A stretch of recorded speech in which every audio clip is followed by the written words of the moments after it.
Сәлеметсіздер ме, құрметті оқушылар? Бүгінгі 9-шы сабақ дауысты және дауыссыз и әріптерінің жазылуы. Сабақтың мақсаты дауысты және дауыссыз и әріптері бар сөздерді сауатты жазуға үйренемін. 34-ші жаттығуға назар аударыңыз. Жұмбақты оқып, шешуін тап. Әжеме өң берген, жегін көмкерген, етегі желкендей, киім еді ол нендей. Оқушылар, жұмбақтың шешуі не? Дұрыс айтасыздар. Жұмбақтың шешуі ол кимешек. Астындағы тапсырмаға назар аударайық. Дауысты және дауыссыз и дыбыстарын салыстырып, олардың айырмашылығын айт. Дауысты и мен дауыссыз идің айырмашылығы неде?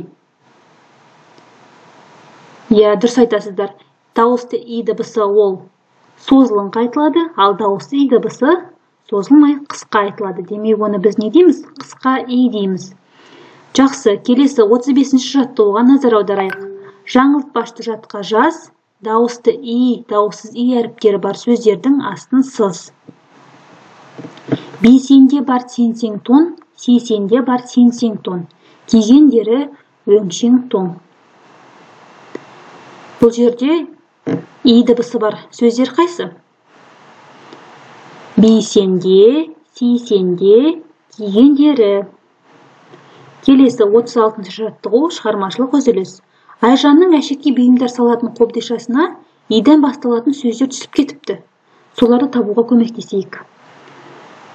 Бірінші ит, екінші ине, имек, ислам, инелік, итбалық деген сөздерді біз теріп жаздық, я?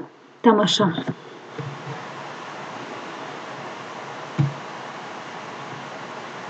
37-ші жаттығуға назар аударыңыздар.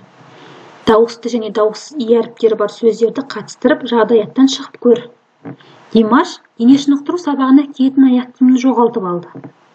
Ол менің аяқ киім жоғалды. Ол өте қымбат тұрады. Оны әке-шешем туған күніме сыйлаған болатын. Табуға көмектесіңіздерші деген мазмұнда хабарландыру жазды. Осы хабарландыру арқылы ол аяқ киімін таба ала ма? Таба алмаса, сен қандай хабарландыру? Сен хабарландыруды қалай жазар едің? Мен мынандай бір хабарландыру жазатын едім. Мен Қожыбаев Димаш. Кеше дене шынықтыру сабағында өзімнің аяқ киімімді жоғалтып алдым. Түсі ақ, өлшемі 35. Тауып берген адамға сүйіншім бар. Бұл жерде и дыбысы бар сөздердікіне назар аударайықшы. Қойшыбаев, Димаш деген сөзде бар, и дыбысы. Және де аяқ киімім, сүйінші деген сөздерде дауысты және дауыссыз и дыбыстары кездеседі. Осымен бүгінгі 9-шы сабағымыз аяқталды.